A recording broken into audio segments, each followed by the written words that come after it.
Hello everyone. तो हम आज बात करने वाले खेसारी लाल यादव जी के एक बेहतरीन मूवी के बारे में, जिस मूवी में है खेसारी लाल यादव जी और अमरपाली दुबे जी, जो कि एक बेहतरीन वीडियो सॉन्ग है। और इस मूवी का रिलीज डेट आ चुका है, जो कि फुल मूवी रिलीज किया जा रहा है कल नहीं परसों इसको रिलीज किया जा रहा है। जिस मूवी का नाम है डोली सजा कर रखना, जो कि आपको स्क्रीन के ऊपर दिखाई दे रहा है।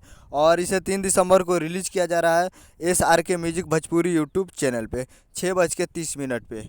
और इस मूवी का निर्माता है रोशन सिंह जी, और निर्देशक और लेखक है रजनीश मिश्रा जी। तो फुल मूवी को रिलीज़ किया जा रहा है 3 दिसंबर को सुबह 6:30 पे। तो आप लोग जाइए और जाकर इसे SRK पे फुल मूवी को देखिए और वॉच कीजिए। किसी कारणवश आप सिनेमा घर में नहीं देखे हैं तो आप लोग जाइए, और 3 दिसंबर को ये यूट्यूब पे आ रहा है, वर्ल्ड डिजिटल प्रीमियम हो रहा है यूट्यूब पे। तो आप लोग जाइए और जाकर इसे वॉच कीजिए। SRK पे फुल मूवी यूट्यूब पे आ रहा है 3 दिसंबर को। उम्मीद कर रहा हूं वीडियो अच्छा लगा तो चैनल को सब्सक्राइब करके बेल आइकन प्रेस करते हैं। कैसे खिसाई लाल यादव जी के लेटेस्ट न्यूज़ लाते रहे। मिलते हैं अगले वीडियो। जय हिंद, जय भोजपुरी।